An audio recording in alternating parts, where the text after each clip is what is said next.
मेरे चाचा चेन्नई में एक बड़ी कंपनी में अच्छे पद पर नौकरी करते थे। चाची बहुत ही ज़्यादा खूबसूरत और जवान थी। मैं और चाची घर में अकेले ही रहते थे। एक दिन जब मैं कॉलेज से वापस आया तो चाची के कमरे का दरवाज़ा थोड़ा सा खुला था। जैसे ही मैंने अंदर झाँका तो मेरे पैरों तले से ज़मीन खिसक गई, क्योंकि चाची तो दोस्तों, कभी कभी इंसान को अपनी आंखों पर यकीन करना बड़ा ही मुश्किल हो जाता है, और ये लम्हा मेरे लिए ऐसा ही था। जो कुछ मैं देख रहा था उस पर यकीन करना मेरे लिए एक नामुमकिन सी बात थी। मैं कैसे मान लेता कि मेरे चाचा की बीवी उनकी पीठ पीछे ऐसी हरकत कर सकती है। मैं दरवाजे के पास ही खड़ा था और मुझे लग रहा था कि मेरे कदमों तले से ज़मीन निकल गई है। मेरी चाची को इस बात की भनक भी नहीं पड़ी कि मैं वक्त से पहले घर लौट आया हूँ, और मेरे अचानक तबीयत खराब हो जाने की वजह से मैं कॉलेज से 11 बजे ही घर पे वापस आ गया था। मगर मुझे बिल्कुल भी अंदाज़ा नहीं था कि घर आकर मुझे ये मंजर देखने को मिलेगा। मेरी वो चाची जिन पर मुझे गर्व होता था, और मेरी ख्वाहिश यही थी कि मेरी बीवी भी मेरी चाची जैसी ही हो, तो वो भ्रम पल भर में ही चूर चूर हो गया। मैं धीरे धीरे वापस पलट गया। मैं नहीं चाहता था कि मेरी चाची को मेरी मौजूदगी का एहसास हो जाए और हम दोनों के बीच शर्म का जो पर्दा है वो ख़त्म हो जाए, वरना शायद हम दोनों कभी एक दूसरे से नज़र नहीं मिला पाते और एक दूसरे की इज्जत करने के काबिल नहीं रहते। मैं घर से निकलकर बाहर रोड पर चला गया था और मेरी आंखों के सामने बस यही एक वाक़या चल रहा था, और वो था मेरी चाची के कमरे में मेरी चाची जिस हालत में कमरे में मौजूद थी, उसे बयान करते हुए मैं शर्म से ज़मीन में गड़ा जा रहा था। कोई भी इज्जतदार आदमी इस तरह की कोई भी बात को बर्दाश्त नहीं कर सकता।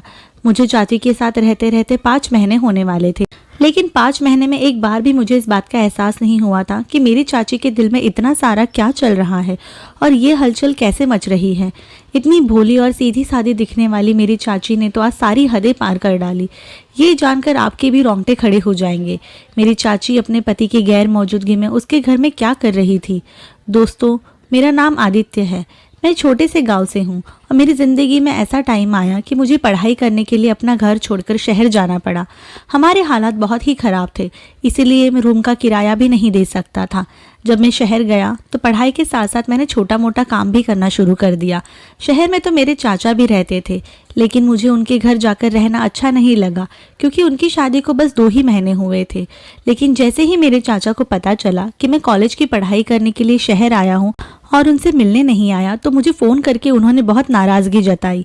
मैंने डरते हुए चाचा को बताया कि उनकी अभी अभी नई नई शादी हुई है, उसकी वजह से मैं उनके घर नहीं आया था। कहीं मेरी वजह से आप लोग परेशान ना हो जाओ। मेरी बात से मेरे चाचा नाराज़ हो गए और मुझसे कहने लगे, तुम्हारी चाची बहुत ही अच्छी है, एक बार तुम हमारे घर आओगे तो तुम्हें खुद ही पता चल जाएगा। चाचा की नाराज़गी को देखते हुए मैंने उनके घर चला गया। मैं पहली बार अपनी चाची से मिल रहा था, क्योंकि जब चाचा की शादी हुई थी मेरे बोर्ड के एग्ज़ाम्स चल रहे थे और मैं उनकी शादी में नहीं जा सका। चाची से मिलकर मैं बहुत ज़्यादा हैरान हो गया। वो बहुत ज़्यादा हसीन और खूबसूरत थी। शायद ये सब चाचा के पैसों का कमाल था। चाची मुझे बहुत ही प्यार से मिली और कहने लगी, आदित्य, ये तो बहुत बुरी बात है, जब यहाँ तुम्हारे रिश्तेदार मौजूद है तो तुम इस तरह किराए की ज़िंदगी गुजारने की क्या ज़रूरत है। और चाची फिर कहने लगी कि कल ही अपना सामान लेकर आओ, अभी तुम्हारे चाचा को जाने में 10-12 दिन बाकी है, और तुम्हारे चाचा के जाने के बाद ये घर तुम्हारा ही रहेगा, तो तुम्हें ही ख्याल रखना होगा और मुझे भी एक सहारा मिल जाएगा, वरना मैं तो ये सोच रही थी कि अकेली मैं यहाँ किस तरह रहूँगी। मुझे चाची से मिलकर ऐसा लग रहा था कि जैसे मेरी और उनकी पहली मुलाकात नहीं है। चाची ने मुझ पर बहुत ही ज़्यादा जोर डाला था कि मैं किराए के रूम में नहीं रहूँगा और रहने की बात नहीं करूँगा, और अगर करूँगा तो वो भी मेरी कभी शक्ल नहीं देखेंगी। मैं मजबूर होकर दूसरे ही दिन चाचा के घर अपना सामान रख कर आ गया। इस तरह मैं अपनी पढ़ाई पर पूरी तरह से ध्यान दे सकता था, लेकिन मुझे क्या मालूम था कि मेरा ये एक फ़ैसला मेरी ज़िंदगी बदलने वाला है। 10-12 दिन झटपट गुजर गए और वो वक्त भी आ गया जब चाचा को चेन्नई जाने का समय आ गया। मैं चाचा को एयरपोर्ट पर छोड़ने गया तो चाचा मेरे गले लगे और कहने लगे कि मैं अपनी बीवी को तुम्हारे हवाले करके जा रहा हूँ, तुम चाची का अच्छे से ध्यान रखना और अपनी पढ़ाई भी बहुत दिल लगाकर करना। मैंने चाचा से वादा किया कि चाची को कोई तकलीफ नहीं होने दूंगा, उनका अच्छे से ख्याल रखूंगा। चाची भी मेरे साथ एयरपोर्ट पर मौजूद थी। चाचा को छोड़कर हम दोनों वापस घर आए तो चाची बहुत ही नाराज़ लग रही थी। थोड़ी देर तक वो अपने कमरे में ही बंद रही और रात हुई तो वो जब कमरे से बाहर निकली तो मुझसे बातें करने लगी और कहने लगी कि उन्हें खाने पीने का तो ख्याल ही नहीं आया, क्योंकि पति की जुदाई में मुझे कुछ पता ही नहीं चला। मैंने मुस्कुराकर कहा, चाची कोई बात नहीं, मैं समझ सकता हूँ।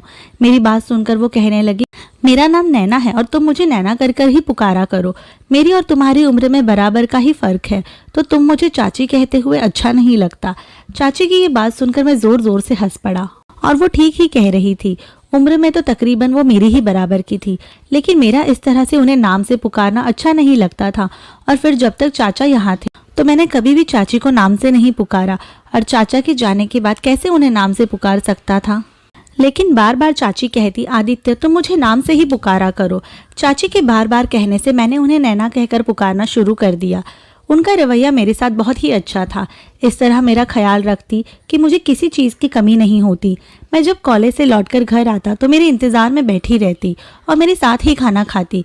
कभी कभी चाचा का फ़ोन आता तो हम दोनों एक साथ ही बैठे हुए होते और वो मेरे सामने ही चाचा से खूब सारी बातें करती थी और मेरी भी चाचा से बात करवाती थी। मेरी वजह से चाचा पूरी तरह बेफिक्र हो गए थे। उनकी बीवी अकेली नहीं थी। चाची को कहीं भी घूमने जाना होता तो वो मेरे साथ ही जाती। शॉपिंग पर भी मैं ही उन्हें लेकर जाता। हर गुजरते दिन के साथ हम दोनों एक दूसरे के बीच करीब होते जा रहे थे। चाची का अंदाज इस तरह प्यार करने वाला था कि मैं कभी कभी हैरान हो जाता। पता नहीं उन्होंने चाचा से किस तरह से शादी कर ली थी, क्योंकि वो दोनों तो एक दूसरे से बहुत ही अलग थे। चाचा को चेन्नई पर गए हुए पूरे 2 महीने हो गए थे और उसी 2 महीने में मैं और नैना एक दूसरे के साथ साथ बहुत ही अच्छी तरीके से घुल मिल चुके थे। एक दिन मेरे कॉलेज के दोस्तों को किसी काम से घर पर ले आया तो नैना को देखकर वो हैरान हो गए। मैंने उन्हें बताया कि नैना मेरी चाची है, तो उन्हें बिल्कुल भी विश्वास नहीं हुआ कि ये मेरी चाची है। इतनी खूबसूरत बीवी को अकेला छोड़कर कोई कैसे जा सकता है? तुम्हारे चाचा को जरा भी डर नहीं लगा? चाची हमारी बातें सुन ना ले, इसलिए मैंने उन्हें चुप रहने का इशारा कर दिया। हम आहिस्ता बात करने लगे। इतनी खूबसूरत लड़की के रहते हुए तो कोई भी इसका आशिक हो सकता है। मेरे दोस्त मेरी चाची पर जैसे आशिक हो गए थे। मैंने उन लोगों की बातों को मजाक में डाल दिया था, लेकिन रात को जब नैना किचन में चाय बना रही थी तो मैं कमरे से पानी लेने के लिए निकला था। मैं फिर से पानी की बोतल भूल गया था, तो रात को बहुत प्यास लगने पर मुझे कमरे से बाहर निकलना पड़ा। नैना को देख मैं ज़्यादा हैरान हो गया। उसके बाल गालों पर झोंक रहे थे। ये देखकर मेरा दिल थम सा गया। मैं भी 22 साल का एक जवान लड़का था जिसके दिल में जज्बात अंदर मौजूद थे। नैना को मेरी मौजूदगी का एहसास हुआ तो उसने पलटकर मेरी तरफ देखा और मुस्कुराकर कहने लगी, क्या बात है आदित्य, अब तक जाग रहे हो? मैंने फौरन ही अपनी नज़रें झुका ली। मुझ में इतनी हिम्मत नहीं थी कि मैं उनका ये कयामत वाला रूप देख सकूं। मैंने नैना से कहा कि रात को अपने मेरे कमरे में पानी की बोतल नहीं रखी थी और मेरा भी ध्यान नहीं रहा, इसीलिए पानी पीने के लिए आया हूँ। मेरी बात सुनकर अचानक नैना मेरे करीब आई। मेरे होश उड़ गए। उसके पास से इत्र की बड़ी तेज खुशबू आ रही थी। मुझे समझ नहीं आया कि वो मेरे इतने करीब क्यों आ रही है। उसने मेरे हाथ से खाली पानी की बोतल ली और पानी भरकर मेरे हवाले कर दी। उसकी ये हालत देखकर मेरे होश उड़ने लगे थे, इसीलिए मैंने जल्दी से कमरे में आकर दरवाज़ा बंद कर लिया। अगर मैं थोड़ी देर और उसके पास रहता तो शायद कोई गलत कर बैठता। ये सोचकर मेरा दिल बहुत ही ज़्यादा घबरा रहा था। मेरा दिल सूखे पत्ते की तरह उड़ रहा था। मेरी बदली नज़रें नैना ने महसूस तो नहीं की होगी। अगर उसे कोई भी ऐसी बात का पता चल गया हो तो मैं उनकी नज़रों से गिर जाऊंगा। मुझे बार बार यही ख्याल सता रहा था कि नैना मेरी चाची है और उसके लिए मेरे मन में ऐसे ख्याल आना बिल्कुल भी ठीक नहीं है। मेरे अंदर एक जंग छिड़ चुकी थी। कभी मुझे चाचा का ख्याल आता तो कभी नैना का वजूद मेरी आंखों के सामने लहराता नजर आता। मेरे एग्ज़ाम करीब आ रहे थे और मैं खुद को नैना से दूर रख रहा था और नैना से दूर रखते हुए पढ़ाई में ध्यान दे रहा था। उस रात के बाद मैंने खुद को नैना से बहुत ही ज़्यादा दूर कर लिया था। मेरे दोस्त अक्सर पढ़ाई करने के लिए मेरे घर आने लगे थे। नैना आकर हमारे साथ ही बैठ जाया करती और बहुत सारी बातें करती थी। बेचारी तन्हाई का शिकार थी। कभी कभी तो मुझे चाचा पर बहुत गुस्सा आता कि उन्हें नैना को अपने साथ ले जाना चाहिए था या फिर वो खुद ही वापस आ जाते। अपनी बीवी को अकेले छोड़कर जाना कहा कि कोई अच्छी बात है, लेकिन चाचा को अपने ओहदे पर गर्व था। चाचा को भी अकेले चेन्नई में रहते साल गुजर चुके थे, लेकिन उन्हें वहाँ के पैसों की आदत हो चुकी थी। घर वापस आना और चाचा का गुजारा होना ये तो नामुमकिन सी बात थी। जब भी मेरे दोस्त पढ़ाई करने के लिए हमारे घर पर आते तो खूब हंसी मजाक करते रहते। मेरे दोस्तों की चाची के साथ अच्छी खासी दोस्ती करते हुए मैं देख चुका था और चाची ने खुद ही मेरे दोस्तों को ये कह दिया था कि वो यही आकर पढ़ाई कर लिया करे। इस तरह उनका भी दिल लग जाया करेगा और उनकी पढ़ाई भी हो जाएगी। हमारा एग्जाम का सिलसिला शुरू हो चुका था और कॉलेज में पढ़ाई भी बहुत ही ज़्यादा हो रही थी। मैं हद से ज़्यादा बिजी हो चुका था। नैना मुझसे कहने लगी कि अब ना तो तुम मुझसे बात करते हो और ना ही मुझे बाहर लेके जाते हो। मैंने उनसे वादा कर लिया कि एग्ज़ाम के बाद मैं उन्हें ज़रूर शॉपिंग करने के लिए लेकर जाऊंगा। और फिर नैना की नाराज़गी को दूर करने के लिए मैं होटल से खाना लेकर आया और फिर हम दोनों ने एक साथ बैठकर खाना भी खाया और थोड़ी देर तक एक साथ वक्त भी गुजारा। इस तरह मैंने उस रात पढ़ाई भी नहीं की थी और मैं सो गया। सुबह मुझे कॉलेज के लिए जाना था। मैं जल्दी उठकर फ्रेश होकर कॉलेज चला गया, लेकिन बाहर के खाने की वजह से मेरी तबीयत बहुत ज़्यादा खराब हो गई। मेरे पेट में बहुत तेज़ दर्द हो रहा था। मुझे होटल का खाना हजम नहीं होता और तब 11 बजे के करीब मेरी तबीयत बहुत ज़्यादा खराब हुई तो मैंने सोचा मैं कॉलेज से छुट्टी लेकर घर जाकर आराम करूँगा। मगर मुझे क्या खबर थी कि मेरे घर जाकर मुझे ऐसा मंजर देखने को मिलेगा जिसे देखने के बाद मुझे अपने पैरों पर खड़ा होना मुश्किल हो जाएगा। मैं आमतौर पर अपने दोस्त के साथ ही बाइक पर कॉलेज जाता था और वैसे ही आता था, लेकिन आज वो छुट्टी पर था, इसीलिए मुझे बस से घर जाना पड़ा। मेरे पास घर की दूसरी चाबी थी। मुझे लगा कि इस वक्त नैना नींद में होगी, इसीलिए मैंने धीरे से दरवाज़ा खोला। लेकिन जैसे ही मैंने नैना के दरवाजे के पास पहुंचा तो मेरे होश उड़ गए। उसके कमरे का दरवाज़ा खुला था और अब जब मैंने कमरे में जाकर देखा तो मुझे लगा मेरे सर पर आसमान टूट पड़ा। उसे देखकर मुझे तो बहुत ही ज़्यादा गुस्सा आने लगा था, क्योंकि वो अकेली नहीं थी बल्कि उसके साथ मेरा सबसे अच्छा दोस्त मौजूद था। क्योंकि आज वो छुट्टी पर था, इसीलिए आज कॉलेज भी नहीं आया था। उस वक्त उसकी मौजूदगी ने मुझे हिलाकर रख दिया था और उस पर नैना की सारी हकीकत मेरे सामने आ गई थी। वो दोनों मेरे पीठ पीछे जो खेल खेल रहे थे, इसके बारे में तो मैं सोच भी नहीं सकता था। ये शहर वाले तो मेरी सोच से कई ज़्यादा आगे बढ़ चुके थे।